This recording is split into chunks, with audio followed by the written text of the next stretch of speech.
أعوذ بالله من الشيطان الرجيم بسم الله الرحمن الرحيم محمد رسول الله والذين معه أشداء على الكفار رحماء بينهم تراهم ركعا سجدا يبتغون فضلا من الله ورضوانا سيماهم في وجوههم من أثر السجود ذلك مثلهم في التوراة ومثلهم في الإنجيل كزرع أخرج شطأه فآزره فاستغلظ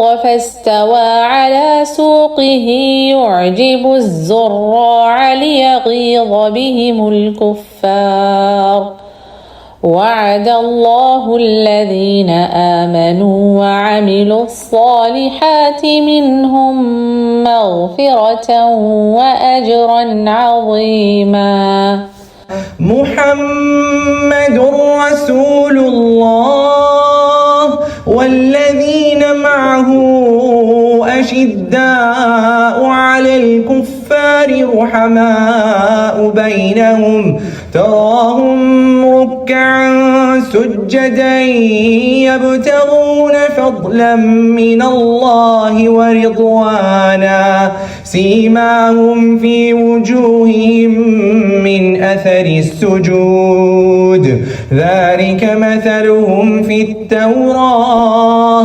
ومثلهم في الإنجيل كزرع أخرج شطأه فآزره فاستغلظ فاستوى على سوقه يعجب الزراع ليغيظ بهم الكفار وعد الله الذين آمنوا وعملوا الصالحات منهم مغفرة وأجرا عظيما اشرح لي صدري ويسر لي أمري واحلل عقدة من لساني يفقهوا قولي ربنا زدنا علما اللهم فقهنا في الدين ربي يسر ولا تعسر وتمم بالخير.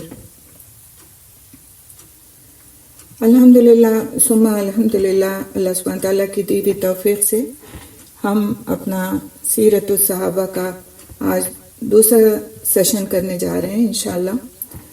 اور میں نے مناسب یہی سمجھا کہ رسول اکرم صلی اللہ علیہ وسلم کے صحابہ کرام کی سیرت کی طرف جانے سے پہلے ہم کچھ ایسے ٹرمز کو جو کہ ہم یوز کریں گے اس میں اس کو کلیئر کر لیں اپنے ذہنوں میں تاکہ جب وہ بولے جائیں تو پھر اس کے معنی اور مفہوم سمجھنا آسان ہو جائے.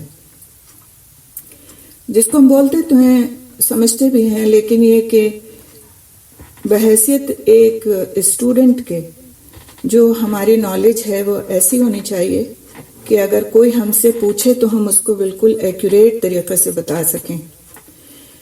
یہ نہیں کہ میرے خیال میں ایسے ہوتا ہے.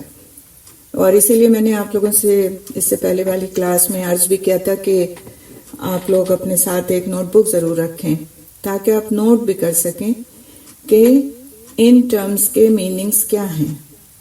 ان کو ہم اب تک کن میننگز میں لیتے رہے اور حقیقت میں اس کے میننگز کیا ہیں. تو تھوڑا سا ہم دیکھیں گے. اور سب سے پہلے جس لفظ کا ہم تجزیہ کریں گے وہ ہے صحابی. تو آج انشاءاللہ تعالی ہم کوشچن آنسر سیشن بھی ساتھ ساتھ کرتے جائیں گے اور باقی آخر میں اگر کسی کا کوئی سوال رہتا ہے جیسا کہ ابھی میں دیکھ رہی ہوں کہ لوگوں کی تعداد اتنی نہیں ہے جتنی پچھلے کلاس میں تھی تو ہو سکتا ہے کچھ لوگ بعد میں آئیں اور ان سے کچھ چیزیں چھوٹ جائیں اور پھر وہ اسی بارے میں سوال کریں. لیکن جو لوگ پہلے آ چکے ہیں السابقون تو ان کا نقصان نہیں ہونا چاہیے. ٹھیک ہے. تو پہلے تو میرا سب سے پہلا سوال یہی کہ صحابی جو لفظ ہم بولتے رہتے ہیں اس سے ہم کیا سمجھتے ہیں, میننگ کیا ہے اس کا. سمجھتے ہم کیا ہیں اور اصل میننگ کیا ہے اس کا؟ کون بتائے گا؟ ہینڈ ریز کیجئے، بتائیے، ہمت کیجئے، اور انشاءاللہ پھر اینڈ میں تو میں اس کو آپ کو بتاؤں گی ضرور سے، لیکن یہ کہ آپ میں سے کوئی ہمت کیجئے کہ صحابی سے کیا مراد لیتے ہیں جب ہم لفظ صحابی کہتے ہیں؟ جی بولیے۔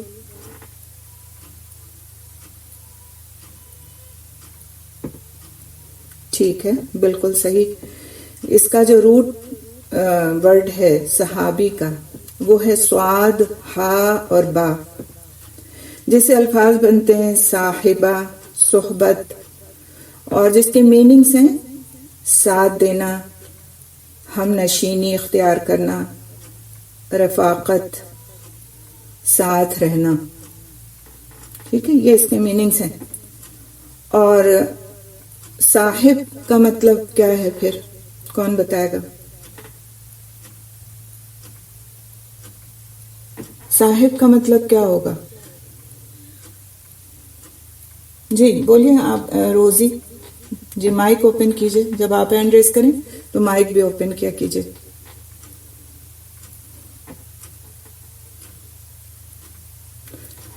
اب یہ میں نے صرف آپ سے میننگ پوچھا، ابھی آگے نہیں، بس ٹھیک ہے۔ صاحب کا مطلب ہے ساتھ رہنے والا، ساتھی جس کو آپ کہہ لیں۔ ٹھیک ہے، اب ہم دیکھیں گے انشاءاللہ کہ شرعی، فقہی، اصطلاحی معنی اس کے کیا ہیں۔ ابھی تو ہم نے لفظی معنی اس کے لیے جو ڈکشنری میں ہمیں ملتے ہیں اس لفظ کے میننگ، لیکن جیسا کہ ہم نے پہلے بھی دیکھا تھا جب ہم نے سیرہ پڑھی تھی کہ سیرہ کا ایک تو لفظی معنی تھا اور ایک اس کا شرعی اور فقہی معنی تھا۔ ٹھیک ہے، ٹرمنالوجی میں ہم اس کو کس سینس میں یوز کرتے ہیں وہ معنی تھا۔ تو یہاں پر اب انشاءاللہ تعالی ہم وہ معنی دیکھیں گے کہ جس صحابی جب ہم کہتے ہیں تو ہم سمجھتے کیا ہیں۔ کیا ہم اپنے دوستوں کو جو ہمارے ساتھ ہوتے ہیں ان کو صحابی کہتے ہیں؟ نہیں کہتے نا۔ ہم نے ایک خاص لفظ بنایا ہے کچھ خاص لوگوں کے لیے، تو ان لوگوں کے لیے پھر کون سی خصوصیات ان میں ہونا ضروری ہے؟ جی ہینڈ ریز کیجئے، بتائیے کون ہوگا صحابی؟ صحابی لفظ ہم کس کے لیے استعمال کریں گے؟ شاباش، جلدی سے، وقت ہم اپنا نہیں ضائع کریں گے۔ ہاں بتائیے صحابی کس کو کہتے ہیں؟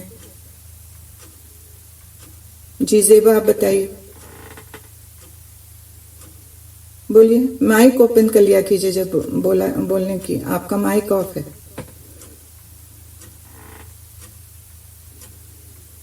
آپ بول رہی ہوں گی لیکن مجھے سنائی نہیں دے رہا کیونکہ آپ کا مائک آف ہے۔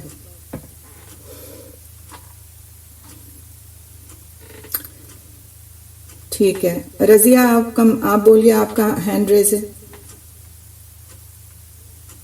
جی بولیے، مائک آف ہے آپ کا بھی۔ مائک آن کا آپشن دے دیجئے اگر آپ لوگوں نے آف کیا ہوا ہے تو۔ نکھت آپ بتائیے، مائک آپ کا بھی آف ہے۔ چلیں اب ہم مزید اس میں وقت نہیں ضائع کر سکتے، مائکس آف ہیں لوگوں کے اور بتانا بھی چاہ رہے ہیں، ہینڈ بھی ریز ہیں۔ جی بتائیے۔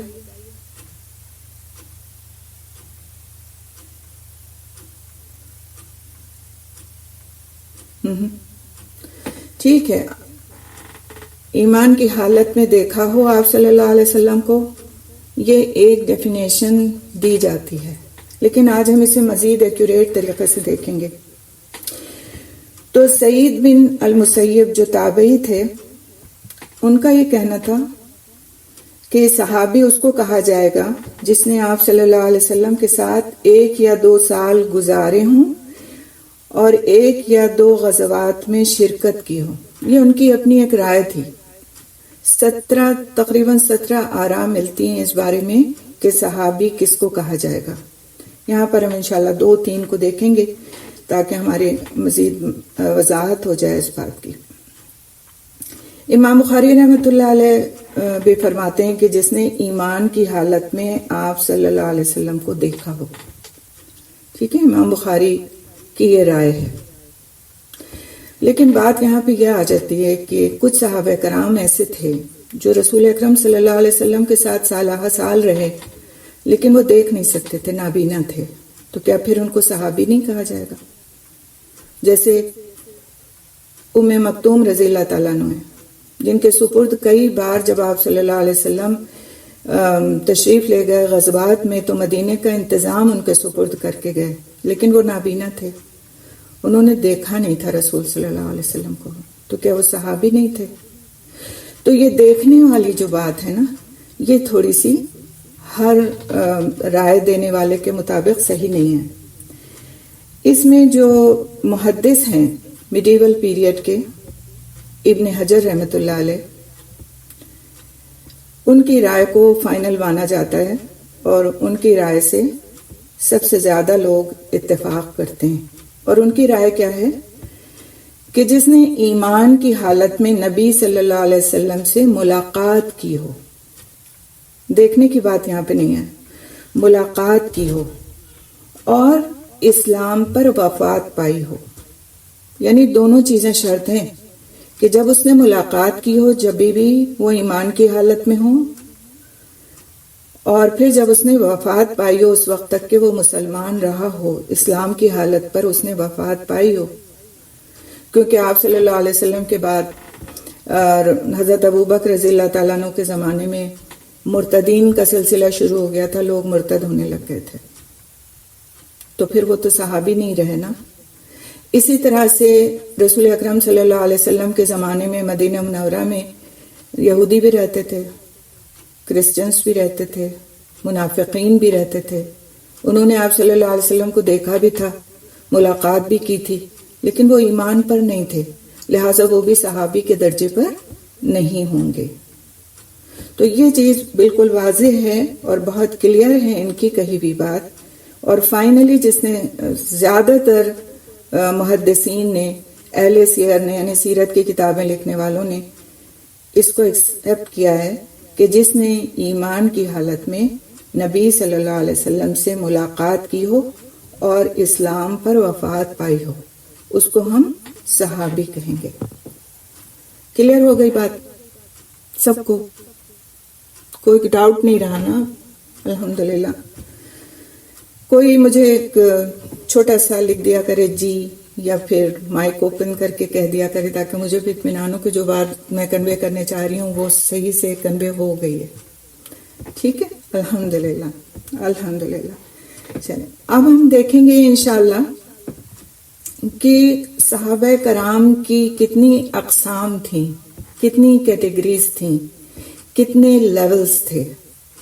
دیکھیں مدینہ منورہ میں آپ صلی اللہ علیہ وسلم کے وفات کے وقت تقریباً جو آبادی تھی وہ 10,000 کی تھی، ٹھیک ہے، اور اسی طرح آپ صلی اللہ علیہ وسلم کے ساتھ جن لوگوں نے حجۃ الوداع کیا ان کی تعداد بہت زیادہ تھی، 1,24,000 تک بتائی جاتی ہے ان لوگوں کی تعداد۔ تو اب اتنے سارے جب لوگ تھے اور سب نے آپ صلی اللہ علیہ وسلم کو ظاہر اس وقت دیکھا بھی، تو جو حج کرنے گئے ہوں گے وہ بھی سارے مسلمان ہی ہوں گے، لیکن پتہ نہیں کہ بعد میں ان کا کیا حال رہا۔ لیکن مدینہ منورہ میں رہنے والے وہ لوگ جو فتح مکہ کے بعد بھی وہیں رہ رہے تھے اور اسلام کی حالت میں بھی تھے، اور اسلام پہ ہی ان کی وفات بھی ہوئی، اور انہوں نے رسول اکرم صلی اللہ علیہ وسلم سے یقیناً ملاقات کی ہوئی تھی کسی نہ کسی موقع پہ، خود جمعہ خطبہ کے موقع پر، عیدین کے موقع پر، اور پھر ایک یہ رواج بھی تھا کہ کسی کے ہاں کوئی ولادت ہوتی تھی تو بچے کو لے کر کے آپ صلی اللہ علیہ وسلم کے پاس دوسرے دن جاتے تھے، تہنیک کرواتے تھے۔ تو یہ ساری چیزیں ایسی تھیں کہ یقیناً لوگوں نے آپ صلی اللہ علیہ وسلم سے، وہاں کے لوگوں نے ملاقات کی ہوئی تھی۔ لیکن کیا ہر صحابی کا درجہ سیم تھا، یا پھر ان کی کچھ کیٹیگریز تھیں جو کہ ان کے مختلف اعمال کی بنیاد پر تھیں؟ تو مختلف اہل سیر نے ان کیٹیگریز کو، کچھ نے 17 اور زیادہ راجح جو روایات ہیں اس میں 12 لیولز پر تقسیم کیا ہے۔ تو یہ جو 12 لیولز ہیں جس کا انشاءاللہ بھی ہم تذکرہ کریں گے، اس میں سے کچھ تو صحابہ کرام ایسے ہیں جو کئی کئی کیٹیگریز میں ان کا نام آتا ہے اور اس طرح سے ان کا درجہ زیادہ بلند ہے نسبتاً ان لوگوں کے جن کا کسی ایک کیٹیگری میں نام آتا ہے. ٹھیک ہے، جیسے مثال کے طور پر آپ اپنے اسکول میں اگر اسپورٹس میں انوالو ہیں سپوز، تو آپ خالی ایک کوئی گیم کھیلتے ہیں، خالی آپ باسکٹ بال کھیلتے ہیں تو آپ کا نام اسی کے ساتھ ہوگا. لیکن آپ والی بال بھی کھیلتے ہیں اور آپ بیڈمنٹن بھی کھیلتے ہیں اور آپ اور دوسرے گیمز میں بھی، تو پھر آپ کا نام زیادہ لیا جائے گا اور آپ کا لیول زیادہ ہائی ہو جائے گا. تو یہی حال ہے یہاں پر بھی کہ کچھ صحابہ کرام کے نام ایک سے زیادہ چیزوں میں لیے جاتے ہیں اور کچھ کے صرف ایک میں یا دو کیٹیگری میں فال کرتے ہیں. تو اب ہم دیکھیں گے انشاءاللہ ون بائی ون. سب سے پہلی جو کیٹیگری ہے، آپ نمبرز ڈالتے جا سکتے ہیں اور اس کے ساتھ لکھتے جا سکتے ہیں. تو سب سے جو پہلی کیٹیگری ہے تو وہ صحابہ کرام ہیں جنہوں نے اسلام کو سب سے پہلے مرحلے پر قبول کیا. سب سے پہلے مرحلے پہ، یعنی جیسے ہی اسلام کی دعوت سنی اس کو قبول کر لیا، جس میں حضرت ابوبکر رضی اللہ تعالیٰ عنہ کا نام آتا ہے، حضرت علی رضی اللہ تعالیٰ عنہ کا نام آتا ہے، حضرت خدیجہ رضی اللہ تعالیٰ عنہ اور حضرت زید رضی اللہ تعالیٰ عنہ. تو ان لوگوں کے نام کس کیٹیگری میں آتے ہیں؟ جنہوں نے اسلام کے بارے میں سنا اور فوراً کلمہ پڑھ کر مسلمان ہو گئے. تو یہ سب سے پہلی اور سب سے افضل ترین کیٹیگری شمار کی جاتی ہے. پھر دوسری کیٹیگری جو ہے اس میں وہ لوگ آتے ہیں جنہوں نے دار الندوہ میں اسلام قبول کیا. اب یہ دار الندوہ کیا تھا؟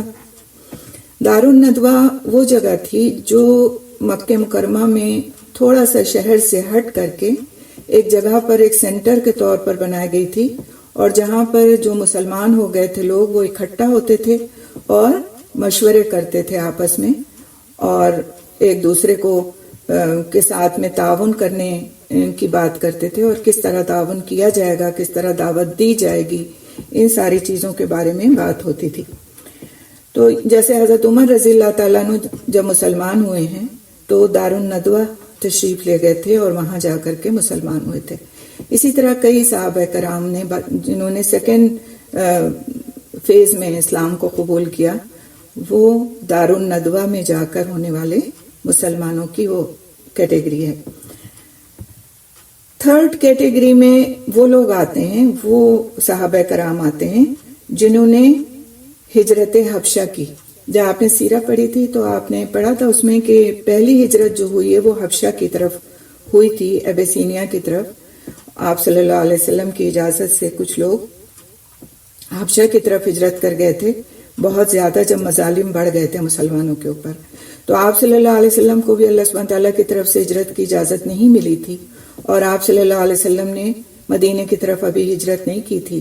لیکن کچھ لوگوں کو آپ صلی اللہ علیہ وسلم نے اجازت دے دی تھی کہ وہ حبشہ کی طرف ہجرت کر جائیں، اور آپ صلی اللہ علیہ وسلم نے انہیں دوہرے اجر کی بشارت دی. یہ وہ صحابہ کرام ہیں جنہیں دوہرے اجر کی بشارت دی گئی. ٹھیک ہے، تو یہ تھرڈ کیٹیگری تھی. پھر فورتھ کیٹیگری آتی ہے وہ لوگ، وہ صحابہ کرام جنہوں نے پہلی بیعت عقبہ میں شرکت کی تھی، اور ان کی تعداد 12 بتائی جاتی ہے. یعنی کچھ لوگ مدینہ منورہ سے تشریف لائے تھے اور اس کے بعد انہوں نے آپ صلی اللہ علیہ وسلم سے عہد و پیمان کیا بھی تھا، لیا بھی تھا کہ وہ آپ صلی اللہ علیہ وسلم کی مدد کریں گے. اگرچہ رسول اکرم صلی اللہ علیہ وسلم مدینہ منورہ تشریف لے آئیں تو وہاں پر دین کا کام کرنے اور دعوت کرنے میں وہ مدد کریں گے، اور اسی طرح کے اور دوسرے عہد و پیمان. تو ان کی تعداد 12 بتائی جاتی ہے. پھر وہی لوگ اور ان کے ساتھ کچھ اور لوگ مل کر کے دوسرے سال آئے، اور اس کو دوسری بیعت عقبہ کہا جاتا ہے، اور اس میں انہوں نے شرکت کی. اور یہ 5ویں کیٹیگری ہے. ابھی تک ہم نے 4 پڑھی. پہلی جو سب سے پہلے ایمان لیا ہے، جیسے ہی دین آیا ویسے ہی، جیسے ہی آپ صلی اللہ علیہ وسلم پر پہلی وحی نازل ہوئی اور آپ نے دعوت دی اسلام کی، ویسے ہی. دوسری کیٹیگری جو اس دار الندوہ میں جنہوں نے اسلام قبول کیا. تیسری کیٹیگری جس نے پہلی ہجرت حبشہ کی. چوتھی کیٹیگری جس نے پہلی بیعت عقبہ میں شرکت کی اور ان کی تعداد 12 ہے. اور پانچویں کیٹیگری جو ہے جن لوگوں نے جن انصار نے، یہ مدینے سے آئے تھے تو ان کو ہم انصار کا ہی لقب دیں گے، اور ان کی تعداد 73 تھی، اور یہ دوسری بیعت عقبہ میں آپ صلی اللہ علیہ وسلم کے پاس تشریف لائے تھے.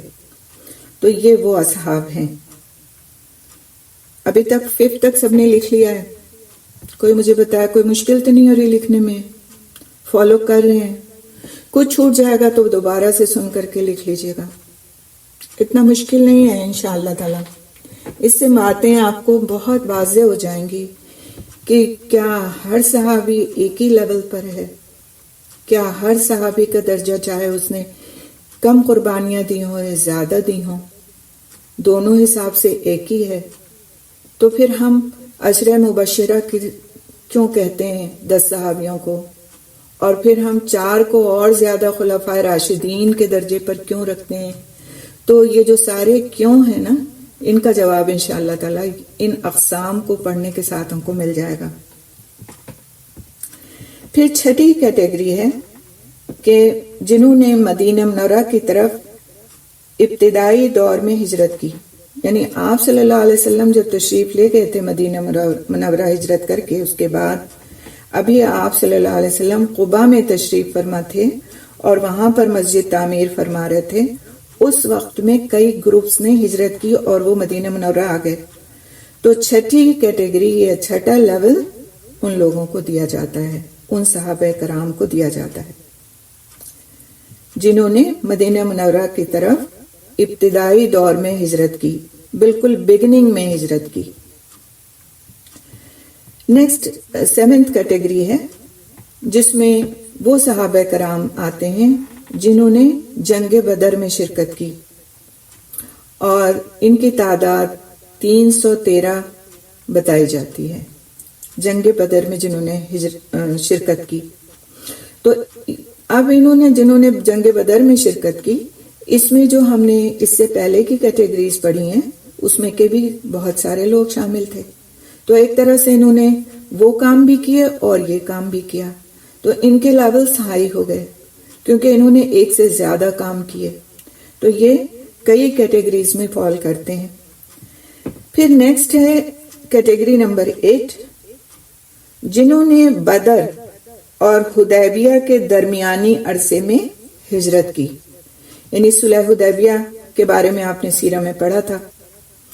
تو جنہوں نے جنگ بدر اور صلح حدیبیہ کا جو درمیانی عرصہ تھا تقریباً 4.5 ایئرس کا، اس درمیان میں جنہوں نے مکے سے مدینے کی طرف ہجرت کی، وہ صحابہ کرام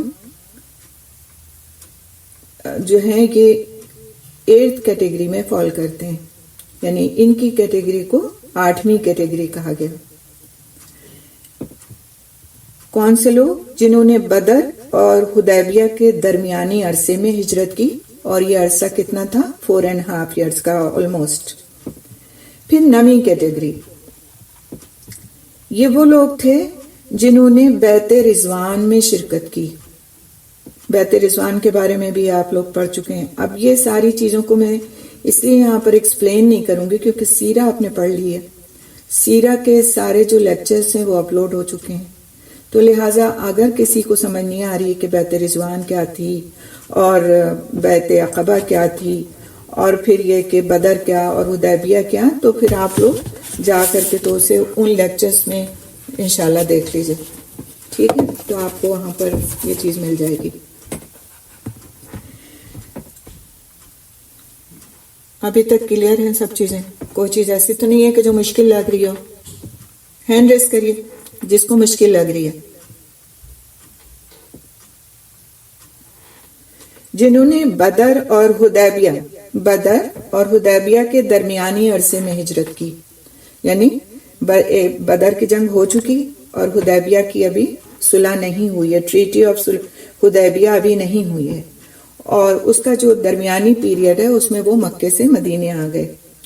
اور یہ آلموسٹ 4.5 ایئرس کا عرصہ تھا. پھر کیٹیگری نمبر 9 آتی ہے، وہ لوگ جنہوں نے بیعت رضوان میں شرکت کی، بیعت رضوان میں شرکت کی، اور ان کی تعداد 1400 بتائی جاتی ہے. 1400 بتائی جاتی ہے. ٹھیک ہے. پھر وہ لوگ آتے ہیں جو صلح حدیبیہ کے بعد، یعنی اب ٹریٹی آف حدیبیہ ہو چکی اور اب اس کے بعد کا جو پیریڈ ہے اس میں انہوں نے ہجرت کی ہے. تو صلح حدیبیہ کے بعد اور فتح مکہ سے پہلے، ابھی مکہ فتح نہیں ہوا ہے، صلح حدیبیہ اور فتح مکہ سے پہلے انہوں نے ہجرت، مطلب صلح حدیبیہ کے بعد اور فتح مکہ سے پہلے انہوں نے ہجرت کی، اور اس میں مکے کے علاوہ اور جگہوں سے آنے والے صحابہ کرام بھی شامل ہیں، جیسے حضرت ابو ہریرہ رضی اللہ تعالیٰ عنہ، کتنے آپ صلی اللہ علیہ وسلم کے قریبی اصحاب میں سے تھے. تو وہ بھی اس ٹائم پر انہوں نے ہجرت کی تھی جب صلح حدیبیہ ہو چکی تھی اور ابھی مکہ فتح نہیں ہوا تھا. یمن سے آئے تھے ابو ہریرہ رضی اللہ تعالیٰ عنہ، اور وہ مکہ سے نہیں آئے تھے. تو کوئی بھی مدینے اگر آیا، کہیں سے بھی اس نے ہجرت کی اور مدینے آ گیا اس ٹائم پیریڈ میں، تو اس کو ہم رکھتے ہیں 10th کیٹیگری میں. ٹھیک ہے، 10th کیٹیگری. 9 کیا تھی؟ جنہوں نے بیعت رضوان میں شرکت کی، اور یہ 10th. اب ہم دیکھتے ہیں 11th کیٹیگری. تو 11th کیٹیگری میں وہ لوگ شامل ہیں جو فتح مکہ کے بعد ایمان لائے. فتح مکہ ہو گئی، ہجرت کا پیریڈ ختم ہو گیا، ٹھیک ہے، لیکن اب فتح مکہ کے بعد بہت سارے لوگ ایمان لائے، بہت سارے، یعنی کہ ان کی تعداد نہیں بتائی جاتی، بہت زیادہ ان کی تعداد ہے. ان کی تعداد اس لیے زیادہ ہے کیونکہ مختلف جگہوں سے لوگ آ کر کے تو اکٹھا بھی ہو گئے تھے، اور اس میں مکے میں رہنے والے لوگ بھی شامل تھے جو فتح مکہ کے بعد مسلمان ہوئے. تو ان کی تعداد بہت زیادہ ہے، لیکن ان کی کیٹیگری 11 بتائی جاتی ہے. اسی طرح سے 12th کیٹیگری. 12th کیٹیگری میں ینگ چلڈرن آتے ہیں، لائک ٹین ایجرز، جو آپ صلی اللہ علیہ وسلم کے زمانے میں تھے، جن کے والدین مسلمان ہو چکے تھے، اور وہ پھر جب پیدا ہوئے تو بحیثیت ایک مسلمان کے پیدا ہوئے، یا پھر کچھ ایسے بھی ینگسٹرز تھے جو آپ صلی اللہ علیہ وسلم پر آ کر خود ایمان لائے، لیکن ابھی وہ اس درجے میں نہیں تھے، اس ایج میں نہیں تھے کہ وہ آپ صلی اللہ علیہ وسلم سے حدیثوں کی روایت کر سکتے، یا پھر یہ کہ اور کسی اس طرح کی علمی مجالس میں حصہ لے سکتے. ینگسٹرز تھے بہت ہی، یعنی کہ ٹوڈلرز اور بیبیز نہیں تھے، لیکن یہ کہ ینگسٹرز تھے. تو ہوئے تو وہ بھی صحابی نا، کیونکہ انہوں نے عقل، ہوش، حواس، ایمان کی حالت میں آپ صلی اللہ علیہ وسلم کو دیکھا بھی، اور پھر ایمان کی حالت میں ان کا انتقال بھی ہوا. تو پھر وہ کیٹیگری جو ہے وہ اس میں فال کرتی ہے. اور اس کی تعداد جو ہے صرف مدینہ میں رہنے والوں کی اگر دیکھی جائے تو 10,000 سے زیادہ بتائی جاتی ہے. اس کے علاوہ جو قتادہ تابعی ہیں وہ کہتے ہیں کہ 1500 اس طرح جو اصحاب تھے وہ کوفہ میں تھے، اور 30,000 جو تھے وہ تبوک میں گئے تھے، تو ان کو بھی اس میں شامل کر لینا چاہیے. تو اب ہم آتے ہیں کہ تعداد صحابہ، اور ان کیٹیگریز کو ہم نے دیکھ لیا 12 لیولز. اس کا مطلب یہ نہیں ہے کہ ہم ڈیسائیڈ کر سکتے ہیں کہ ان کے ثواب، ان کے اعمال زیادہ بہتر تھے یا ان کے اعمال زیادہ بہتر تھے. یہ کیٹیگرائز کیا گیا ہے ٹائم پیریڈ کے حساب سے، ٹائم پیریڈ کے حساب سے کیٹیگرائز کیا گیا ہے. اور اس میں اگر کسی نے زیادہ کیٹیگریز میں کوئی فال کرتا ہے، ظاہر ہے اس کے درجات زیادہ بلند ہیں بنسبت اس کے جو کسی ایک کیٹیگری میں فال کرتا ہے، اور جس نے کم ٹائم گزارا آپ صلی اللہ علیہ وسلم کے ساتھ. لیکن بعض اصحاب ایسے ہیں جنہوں نے کم ٹائم تو گزارا، لیکن ان کے اعمال بہت زیادہ ہیں، اور جنہوں نے تقرب والے اعمال اختیار کیے اور بہت زیادہ قربانیاں دیں. جیسے ابو ہریرہ رضی اللہ تعالیٰ عنہ ہیں، جو کہ اصحاب صفہ میں سے بھی ہیں. سب کچھ چھوڑ کے، اپنی ساری دنیا کی ہر چیز چھوڑ کر کے تو آپ صلی اللہ علیہ وسلم کے مسجد نبوی میں ساتھ ساتھ رہتے تھے، اور مستقلاً آپ صلی اللہ علیہ وسلم کے کہے ہوئے اقوال کو یاد کرتے تھے، یاد رکھتے تھے، اور ان سے پھر جو احادیث مروی ہیں ان کی تعداد بہت زیادہ ہے۔ انشاءاللہ جیسے جیسے ہم دھیرے دھیرے ایک ایک کے بارے میں پڑھیں گے تو اس سے بھی ان چیزوں کی وضاحت ہو جائے گی۔ تو سارے صحابہ کے نام ہم کو نہیں ملتے ہیں، اور جن کے ملتے ہیں ان کی تعداد 4 سے 5 ہزار ہے۔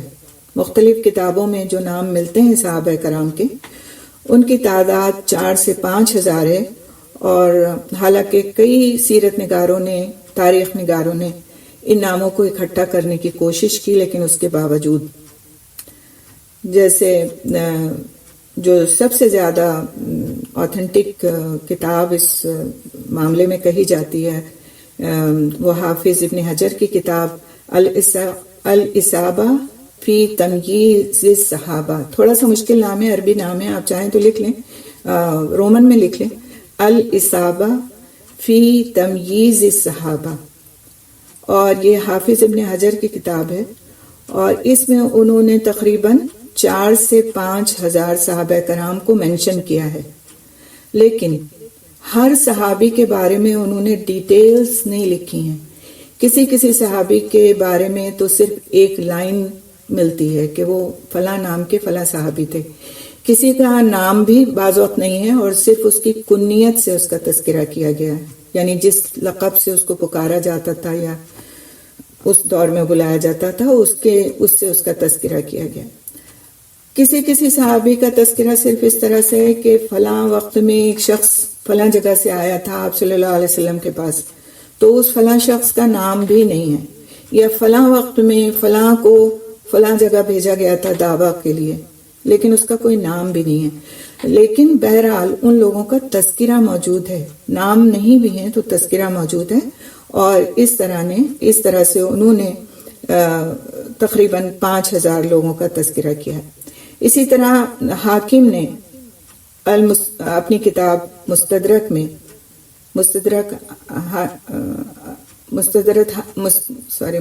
حاکم جو ہے بہت مشہور، یعنی کہ ایک تصنیف ہے، کتاب ہے، کمپائلیشن ہے، تو اس میں تقریباً 4000 صحابہ کا تذکرہ کیا گیا ہے جنہوں نے احادیث کو روایت کیا۔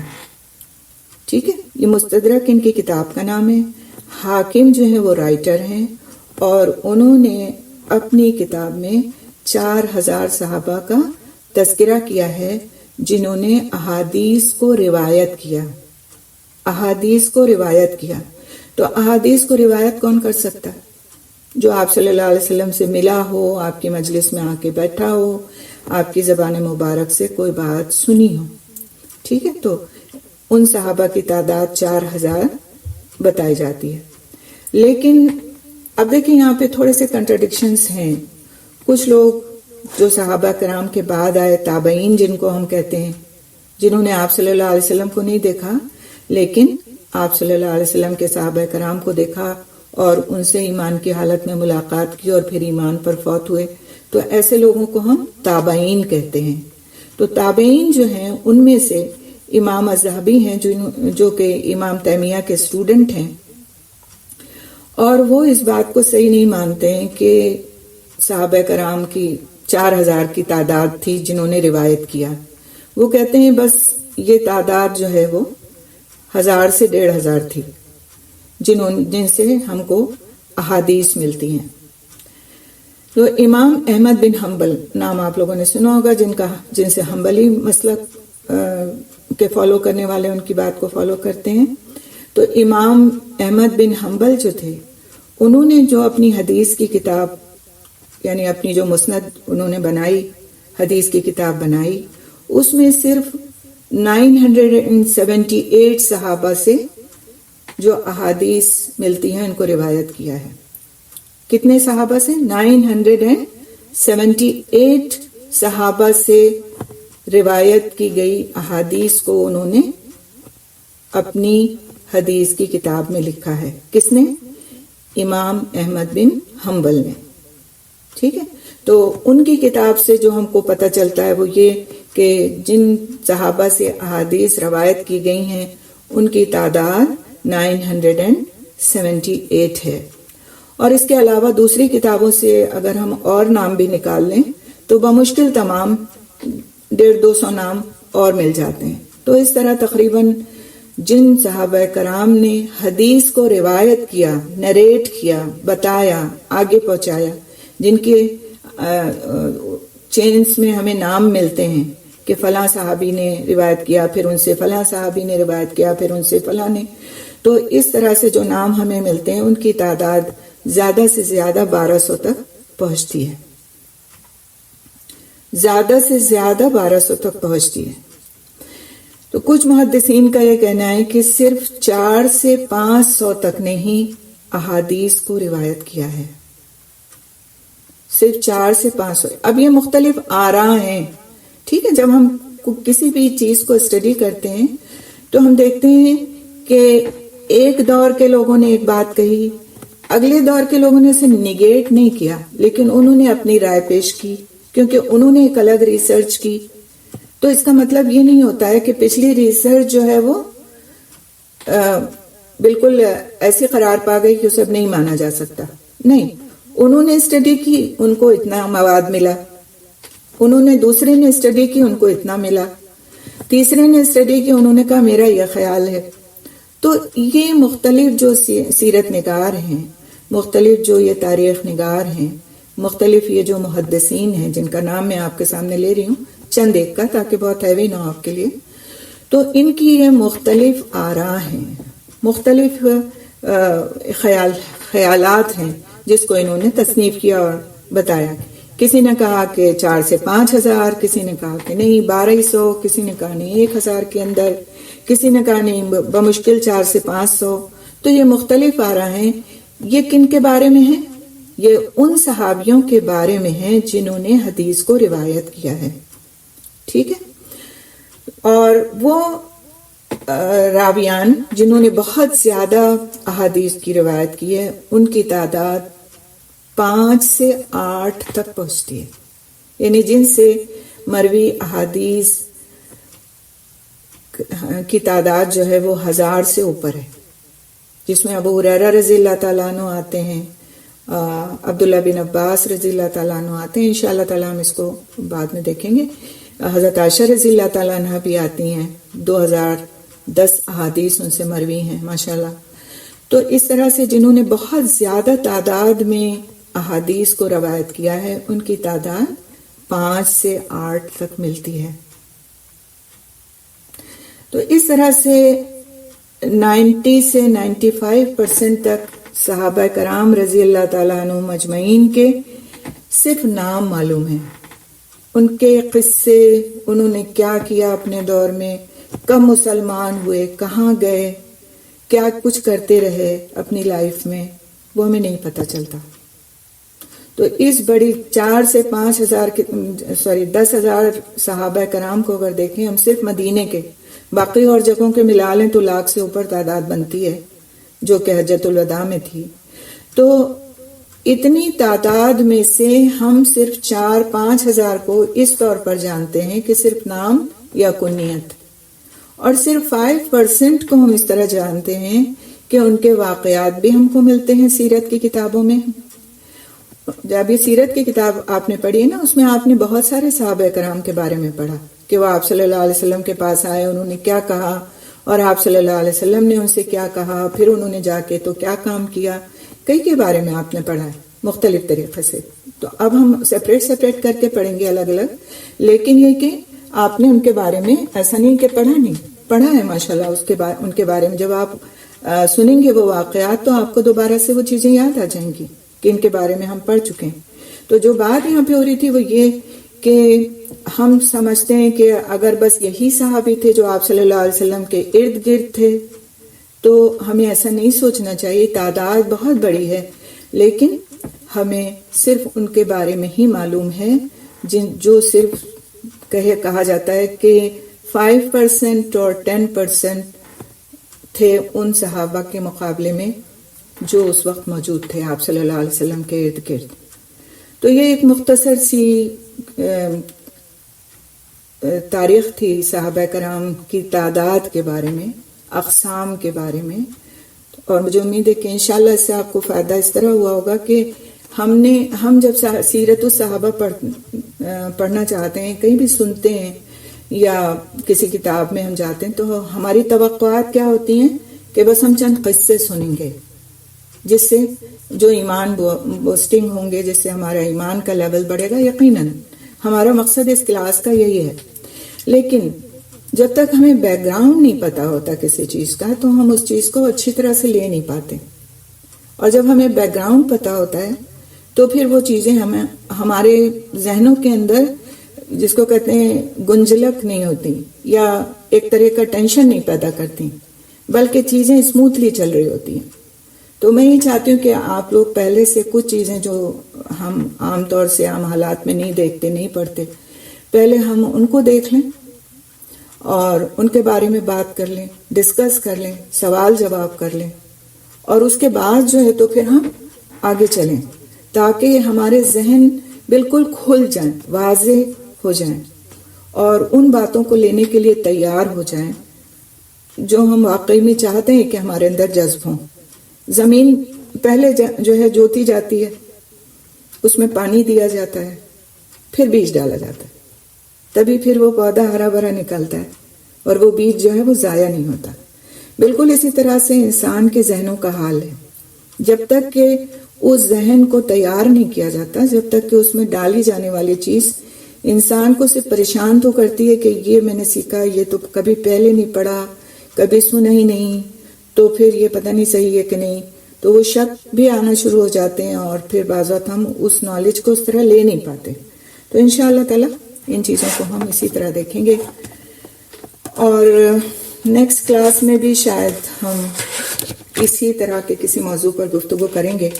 جب تک ہم حضرت ابوبکر رضی اللہ تعالیٰ عنہ کے بارے میں پڑھیں، اس سے پہلے کچھ مسائل ہمارے ذہن میں مزید کلیئر ہونا ضروری ہے. اچھا، اب میرا ایک سوال ہے آپ لوگوں سے. قرآن حکیم کی کئی آیات ہیں ایسی کہ جس سے ہمیں صحابہ کرام رضی اللہ تعالیٰ عنہ مجمعین کے رتبوں کا، ان کی مدح کا ایک تاثر ملتا ہے، اور اللہ سبحانہ تعالیٰ نے قرآن حکیم میں ان کی تعریف فرمائی ہے اور ان کے لیے بہترین کلمات فرمائے. جیسے کہ ہم نے پچھلے کلاس میں 2 آیات دیکھی تھیں. سورہ فتح کی ایک آیت دیکھی تھی، آیت نمبر 29، اور اسی طرح سورہ مائدہ کی ایک آیت دیکھی تھی کہ جس میں اللہ سبحانہ تعالیٰ فرماتے ہیں کہ اللہ سبحانہ تعالیٰ جو ہیں وہ اللہ سے راضی ہو گئے، اللہ ان سے راضی ہو گیا. تو یہ ایک بہت بڑی یعنی ان کے لیے بشارت ہے، خوشخبری ہے اللہ سبحانہ تعالیٰ کی طرف سے. ان آیات کو بھی ہم دیکھیں گے انشاءاللہ، اور ان احادیث کو بھی ہم انشاءاللہ دیکھیں گے کہ جس میں صحابہ کرام رضی اللہ تعالیٰ عنہ مجمعین کے بارے میں بات کی گئی ہے. لیکن اس سے پہلے سوال یہ ہے کہ ہم لوگ اپنے آپ کو سنی کہتے ہیں، تو سنی کا مطلب کیا ہے؟ یہ ایک سوال ہے میرا. کون جواب دے گا اس کا؟ سنی کا کیا مطلب ہے؟ کسی کو پتا ہے؟ کوئی بتائے گا سنی کا کیا مطلب ہے؟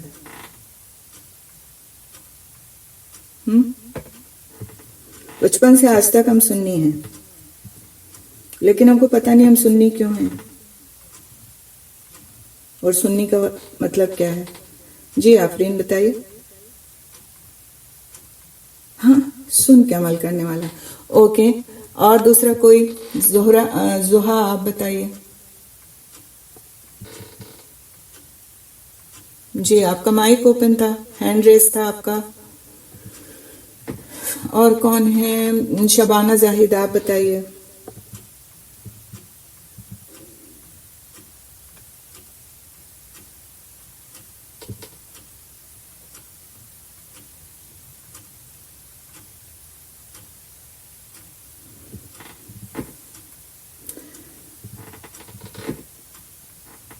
اہل سنت والجماعت، بالکل صحیح ہے، ہم اہل سنت والجماعت ہیں الحمدللہ. بہت قریب ہے آپ کا جواب، ماشاءاللہ بارک اللہ. تو سنی کا معنی کیا ہے؟ جو سنت کو مانتا ہو. ٹھیک ہے، یہ ایک سمجھ لیں ایبریویشن ہے. اہل سنہ والجماعہ کا ایبریویشن کہہ لیں اسے. سنی یعنی مخفف ہے ایک طرح سے.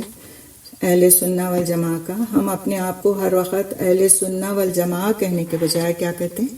ہم سنی ہیں. سنی کا مطلب کیا ہے؟ جو سنت کو مانتا ہو. ٹھیک ہے.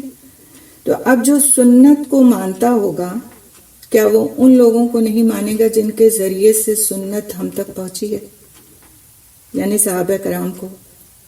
تو ایک سنی کبھی بھی صحابہ کرام رضی اللہ تعالیٰ عنہ کی شان میں کوئی گستاخی نہیں کر سکتا. ٹھیک ہے. صحابہ کرام کی شان میں کوئی گستاخی نہیں کر سکتا. آپ دیکھیں کہ سنیوں میں بہت سارے فرقے بن گئے ہیں. شیعوں کے فرقے الگ ہیں، ہم ان کی بات نہیں کریں گے، مجھے نالج بھی نہیں ہے زیادہ ان کے بارے میں. لیکن سنیوں میں بہت سارے فرقے بن گئے. لیکن اس فرقے بازی کے باوجود سنی مسلک میں کوئی بھی شخص صحابہ کرام رضی اللہ تعالیٰ عنہ کی شان میں کسی قسم کی گستاخی کرنا تو دور کی بات، سننا بھی پسند نہیں کرتا. الحمدللہ ثم الحمدللہ.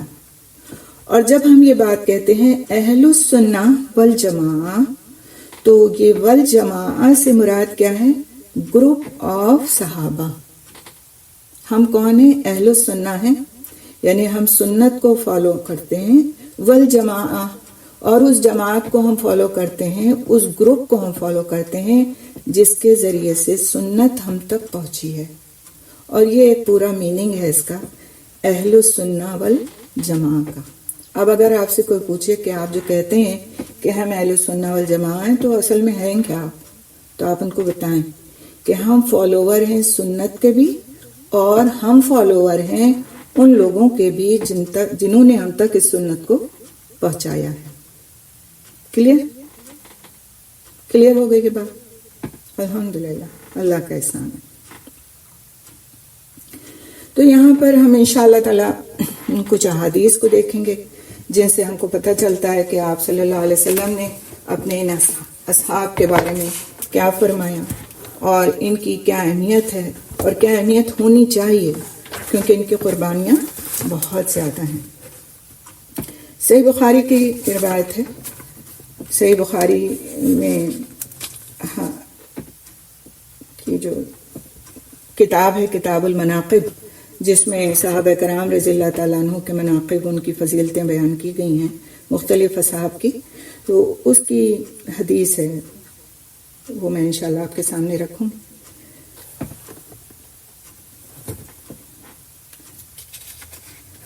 تو جابر بن عبداللہ رضی اللہ تعالیٰ عنہ بیان فرماتے ہیں، وہ کہتے تھے کہ ہم سے ابو سعید خدری رضی اللہ تعالیٰ عنہ نے بیان کیا کہ حضرت صلی اللہ علیہ وسلم نے فرمایا، ایک زمانہ لوگوں پر ایسا آئے گا کہ جماعتیں جہاد کریں گی. ان سے پوچھا جائے گا تم میں کوئی حضرت صلی اللہ علیہ وسلم کا صحابی ہے؟ وہ کہیں گے ہاں ہے. اور پھر یعنی اس کی برکت سے فتح ہوگی، یعنی اس صحابی کی برکت سے فتح ہوگی. پھر ایک زمانہ لوگوں پر ایسا آئے گا کہ جماعتیں جہاد کریں گی. ان سے پوچھا جائے گا تم میں کوئی شخص ایسا ہے جو کسی صحابی کی صحبت میں رہا ہو، یعنی کہ تابعی ہو؟ وہ کہیں گے ہاں ہے. تب ان کی فتح ہوگی، یعنی پھر اس کی بھی برکتیں ہوں گی، اس تابعی کی بھی، اور ان کی فتح ہوگی. اور پھر ایک زمانہ ایسا آئے گا کہ جماعتیں جہاد کریں گی. ان سے پوچھا جائے گا تم میں کوئی ایسا آدمی ہے جو ایسے شخص کی صحبت میں رہا ہو جو صحابی کی صحبت میں رہا ہو. یعنی اب تھرڈ جنریشن والی بات آ گئی. یعنی ان کو کہتے ہیں صحابی کی صحبت میں جو رہا وہ تابعی ہو گیا، اور تابعی کی صحبت میں جو رہا وہ اس کو کہتے ہیں ہم تبع تابعی، یعنی تابعی کی اتباع کرنے والا، تابعی کو فالو کرنے والا. تو پوچھا جائے گا کہ تم میں کوئی ایسا آدمی ہے جو ایسے شخص کی صحبت میں رہا ہو جو صحابی کی صحبت میں رہا ہو، یعنی تبع تابعی ہو. تو وہ کہیں گے ہاں ہے. پھر ان کی فتح ہوگی. یعنی کہ تینوں کیٹیگریز کے بارے میں پوچھا گیا، صحابی کے بارے میں، تابعی کے بارے میں، اور تبع تابعی کے بارے میں. اسی طرح سے ایک اور حدیث ہے کہ محمد بن کثیر نے بیان کیا، کہا کہ ہم کو سفیان ثوری نے خبر دی، انہوں نے منصور سے، انہوں نے ابراہیم سے، انہوں نے عبیدہ بن قیس سلمانی سے، انہوں نے عبداللہ ابن مسعود رضی اللہ تعالیٰ عنہ سے. اب یہ پوری چین ہے کہ کس نے کس سے روایت کیا کہ حضرت صلی اللہ علیہ وسلم نے فرمایا میرے زمانے کے لوگ سب سے اچھے ہیں. خیر الناس قرنی، میرے زمانے کے لوگ سب سے اچھے ہیں. ثم الذین یلونہم ثم الذین یلونہم، یعنی کیا کہ میرے زمانے کے لوگ سب سے اچھے ہیں، پھر جو ان کے بعد، پھر جو ان کے بعد. تو آپ صلی اللہ علیہ وسلم نے اس طرح سے ان کو خیر الناس کہا، جو آپ صلی اللہ علیہ وسلم کے زمانے میں تھے اور پھر آپ صلی اللہ علیہ وسلم کے زمانے کے بعد تھے، تابعین تھے، اور پھر تبع تابعین کے بارے میں بھی اس سے پہلے کی حدیث میں آپ نے دیکھا. اسی طرح سے ایک حدیث میں آتا ہے کہ ہم سے آدم بن ابی ایاس نے بیان کیا، کہا ہم سے شعبہ نے، انہوں نے اعمش سے کہا، میں نے ذکوان سے سنا. وہ ابو سعید خدری رضی اللہ تعالیٰ عنہ سے روایت کرتے تھے کہ حضرت صلی اللہ علیہ وسلم نے فرمایا میرے اصحاب کو برا نہ کہو، میرے اصحاب کو برا نہ کہو. اگر تم میں سے کوئی احد پہاڑ برابر سونا خرچ کرے، یعنی اللہ کے راستے میں، تو ان کے مد یا آدھے مد، یعنی غلے کا ایک ناپ تھا مد، جس کو جیسے ہم کہتے ہیں کلو یا آدھا کلو، اس کے برابر نہیں ہو سکتا. ان کے مد یا آدھے مد کے برابر نہیں ہو سکتا. یعنی انہوں نے جس دور میں خرچ کیا، جس دور میں انہوں نے اپنا مال اللہ کے راستے میں نکالا، خواہ وہ بہت تھوڑا تھا، وہ اللہ کی نظر میں اتنا اہم ہے کہ آج اگر تم احد پہاڑ کے برابر سونا خرچ کر دو تو بھی اس کے پاسنگ نہیں ہو سکتا، اس کے برابر نہیں ہو سکتا جو انہوں نے اس دور میں خرچ کیا.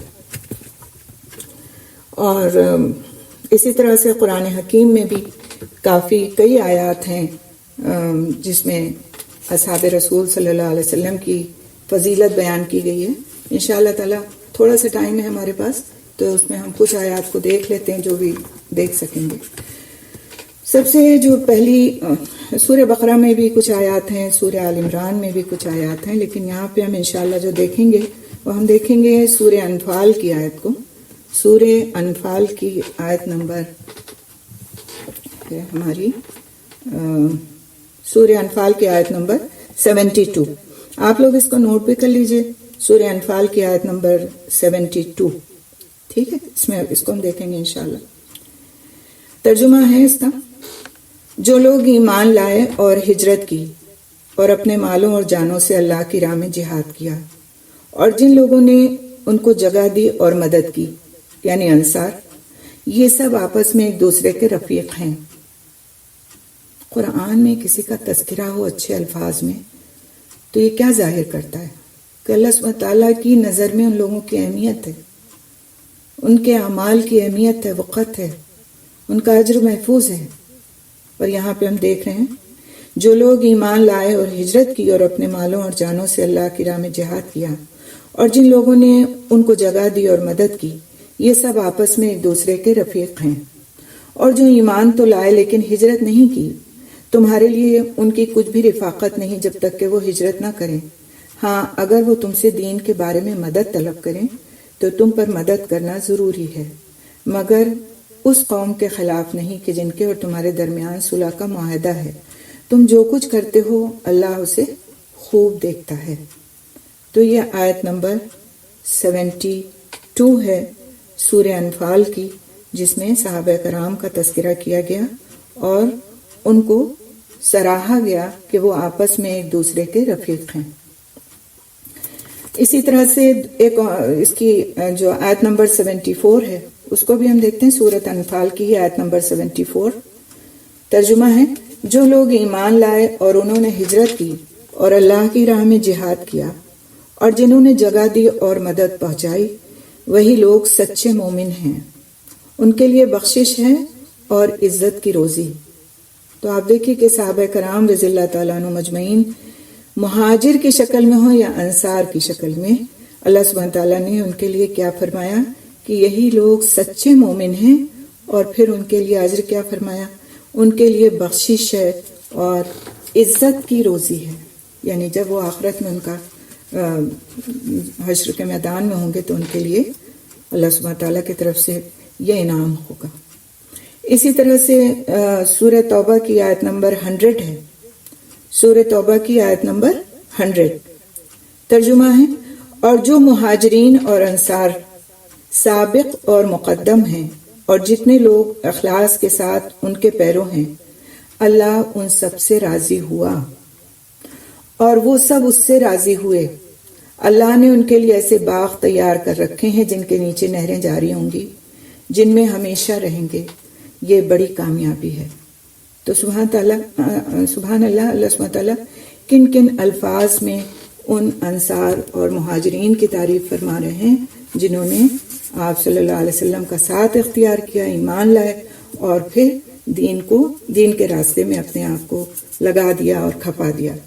اسی طرح سورہ نحل میں ہم دیکھتے ہیں، سورہ نحل کی آیت نمبر 110 ہے، اس کا ترجمہ ہے، جن لوگوں نے فتنوں میں ڈالے جانے کے بعد ہجرت کی، یعنی کہ ظاہر فتنے کا مطلب کیا تھا؟ ٹیسٹ تھے ان کے، جو کہ ایمان لانے کی وجہ سے مکے میں ان کے ہوئے اور ان کو مارا پیٹا گیا اور ستایا گیا اور ہر طرح سے ان کو اذیت دی گئی۔ ان کے بارے میں ہے کہ جن لوگوں نے فتنوں میں ڈالے جانے کے بعد ہجرت کی، پھر جہاد کیا اور صبر کا ثبوت دیا۔ کیا کیا؟ صبر کا ثبوت دیا۔ بے شک تیرا پروردگار ان باتوں کے بعد انہیں بخشنے والا اور مہربانیاں کرنے والا ہے، یعنی جو یہ ان کے اعمال ہیں اس کے بعد ان کا اجر کیا ہے کہ ان کی بخشش اور پھر ان کے اوپر اللہ سبحانہ تعالیٰ مہربان ہوں گے۔ اسی طرح سے سورہ حج کی آیت ہے، سورہ حج کی آیت ہم دیکھیں گے انشاءاللہ، آیت نمبر 40 سورہ حج، ترجمہ ہے، وہ لوگ جنہیں ناحق اپنے گھروں سے نکالا گیا صرف ان کے اس قول پر کہ ہمارا رب فقط اللہ ہے، اور اگر اللہ لوگوں کو ایک دوسرے سے نہ ہٹاتا تو راہبوں کے عبادت خانے اور گرجے اور یہود کے معبد اور وہ مسجدیں بھی ڈھا دیے جاتے جہاں اللہ کا نام بکثرت لیا جاتا ہے۔ آگے اللہ سبحانہ تعالیٰ فرماتے ہیں، بہت خوبصورت بات ہے، وَلَيَنْصُرَنَّ اللَّهُ مَن يَنْصُرُهُ إِنَّ اللَّهَ لَقَوِيٌّ عَزِيزٌ، جو اللہ کی مدد کرے گا اللہ بھی ضرور اس کی مدد کرے گا، بے شک اللہ بڑے قوتوں والا، بڑے غلبے والا ہے۔ تو یہاں بھی بات کس کے بارے میں کہی جا رہی ہے؟ وہ لوگ جنہیں ناحق اپنے گھروں سے نکالا گیا صرف ان کے اس قول پر کہ ہمارا رب فقط اللہ ہے۔ تو سورہ حج کی آیت، اس میں بھی مدح ہے صحابہ کرام رضی اللہ تعالیٰ عنہ مجمعین کی۔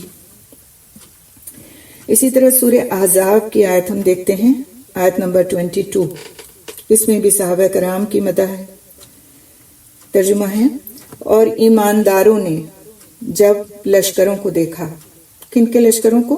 کفار کے لشکروں کو، تو کہہ اٹھے، یعنی بے ساختہ کہہ اٹھے کہ انہی کا وعدہ ہمیں اللہ نے اور اس کے رسول نے دیا تھا، اور اللہ اور اس کے رسول نے سچ فرمایا، اور اس چیز نے ان کے ایمان میں اور شیوہ فرما برداری میں اضافہ کر دیا۔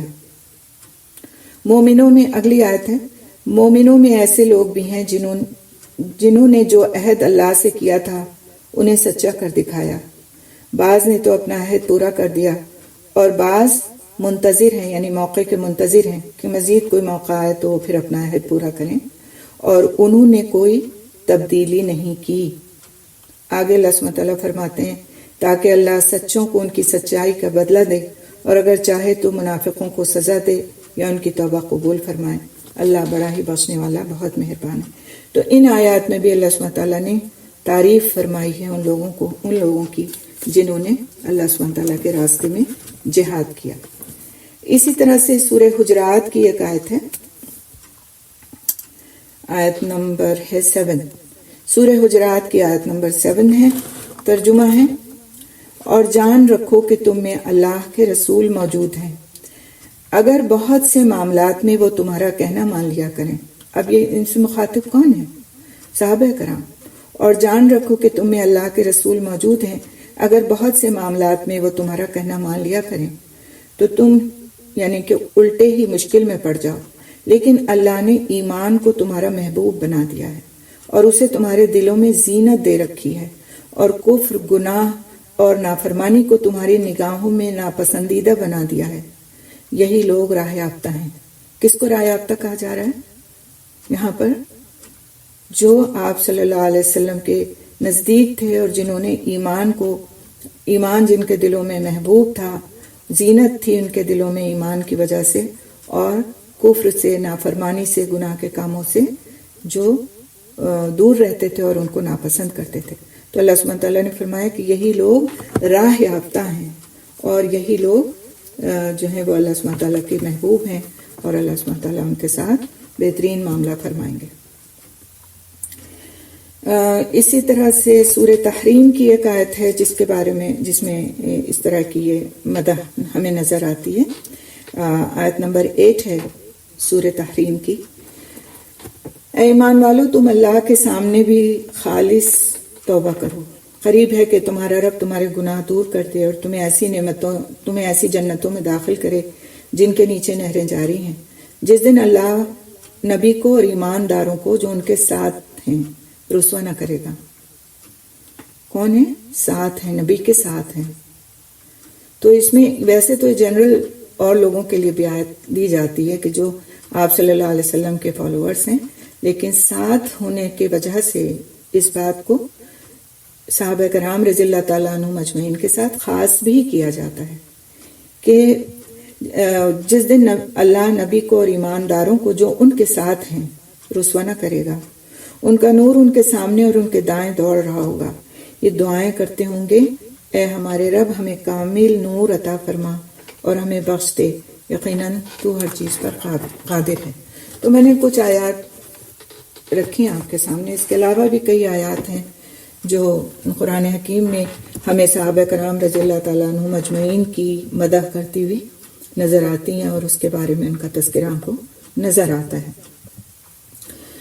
تو الحمدللہ اللہ کا احسان ہے کہ اللہ تعالیٰ نے آج ہم کو اس بات کی توفیق دی کہ ہم کچھ آیات بھی دیکھیں، کچھ احادیث بھی دیکھیں، کچھ تاریخی چیزیں بھی دیکھیں، اور کچھ اپنی علم میں مزید اضافے کے لیے اقوال بھی دیکھیں کہ صحابہ کرام کے بارے میں کیا اقوال ہیں۔ رسول اکرم صلی اللہ علیہ وسلم نے ایک مرتبہ فرمایا اللہ فی اصحابی، یعنی اس کا مطلب کیا تھا کہ اللہ گواہ رہے، اللہ تعالیٰ اس بات معاملے میں میرا گواہ ہے، اور مفہوم بتا رہی ہوں کہ اللہ اصحابی، یعنی میرے صحابہ کرام رضی اللہ تعالیٰ عنہم اجمعین کے معاملے میں تم بہت کیئرفل رہنا، بہت زیادہ محتاط رہنا۔ کس بارے میں؟ کہ ان کے بارے میں تم کوئی غلط بات کہو، کوئی ایسی بات کہو جو ان کے لیے ایک طرح سے ان کے اندر نہ ہو اور ان پر بہتان ہو جائے، اپنی لا علمی میں یا علم ہوتے ہوئے کسی بھی طرح۔ تو تم خبردار رہنا۔ جیسے ہم لوگ بھی اکثر جملے میں سے 2-3 لفظ بولتے ہیں لیکن ہمارا مطلب اس سے کچھ اور ہوتا ہے۔ اللہ فی اصحابی، آپ صلی اللہ علیہ وسلم نے فرمایا۔ اسی طرح سے آپ صلی اللہ علیہ وسلم نے اپنے اصحاب کے لیے فرمایا آیت الایمانی حب الانصار و آیت النفاق اب الکفر بغض الانصار۔ کیا مطلب ہے؟ کہ ایمان کی نشانیوں میں سے ہے کہ انسان انصار سے محبت کرے، اور نفاق اور کفر کی نشانیوں میں سے ہے کہ انسان انصار سے بغض رکھے۔ تو اللہ تعالیٰ ہم سب کو محفوظ رکھے کہ ہمارے اندر اس طرح کی کوئی بھی بات آئے کہ ہم صحابہ کرام رضی اللہ تعالیٰ عنہم اجمعین کے بارے میں کسی طرح کی کوئی بات غلط کہنا تو کہنا درکنار، سوچیں بھی، کیونکہ یہ وہ لوگ تھے جنہوں نے کبھی بھی اپنی ذاتی منفعت کے لیے، فائدے کے لیے دین کو کوئی نقصان پہنچایا۔ یہ وہ لوگ تھے کہ انہوں نے کبھی ایسا نہیں کیا کہ انہوں نے دین کو نقصان پہنچانے کے بارے میں کبھی سوچا بھی ہو اپنے ذاتی فائدے کے خاطر، بلکہ انہوں نے ہمیشہ اپنے جان، مال، اپنی اولاد، اپنے گھر بار، اپنے عزیز و رشتہ دار، ہر چیز کے قربانی دے کر دین کے راستے کے لیے کام کیا. یہ وہ لوگ تھے. تو ان کے بارے میں کسی طرح کی کوئی غلط سوچ کسی بھی طرح سے اگر ہمارے ذہنوں میں آتی ہے، کہیں کچھ پڑھ کر کے، کہیں کچھ سن کر کے، کہیں کسی کو کچھ الٹا سیدھا بولتے دیکھ کر کے، تو اس کو شیطان کا وسوسہ سمجھ کر کے اور شیطان کی طرف سے لائی ہوئی بات سمجھ کر کے توبہ کرنا چاہیے، استغفار کرنا چاہیے، اور اپنے ذہنوں کو ان احادیث اور ان آیات کو پڑھ کر کے صاف کر لینا چاہیے انشاءاللہ نیکسٹ کلاس میں ہم پھر خلفائے راشدین سے شروعات کریں گے، جو ہمارے عشرہ مبشرہ صحابہ کرام میں سے 4 وہ صحابہ ہیں جو خلفائے راشدین کے نام سے جانے جاتے ہیں، جن کے بارے میں سب کو آپ لوگوں کو کچھ نہ کچھ ضرور پتہ ہے. تو انشاءاللہ ہم اس کی شروعات کریں گے. اب ہم تھوڑی دیر کے لیے اپنا ایک کویسچن آنسر سیشن کرتے ہیں، جس میں اگر آپ کے کوئی سوالات آج کی کلاس کے تعلق سے ہیں، کچھ آپ نوٹ نہیں کر پائیں، وہ مت پوچھیے گا، کیونکہ وہ تو آپ دوبارہ لیکچر سنیں گے اور دوبارہ نوٹ کر لیں گے. لیکن کوئی بات آپ کے ذہن میں اٹکی ہوئی ہے، سمجھ میں نہیں آئی ابھی تک اس لیکچر کے حوالے سے، تو اسے کر لیجئے اس سوال کو. ٹھیک ہے، دعا کر لیتے ہیں انشاءاللہ. سبحان اللہ بحمدہ، سبحانک اللہم بحمدک، نشہد ان لا الہ الا انت، نستغفرک نتوب الیک. السلام علیکم ورحمۃ اللہ وبرکاتہ.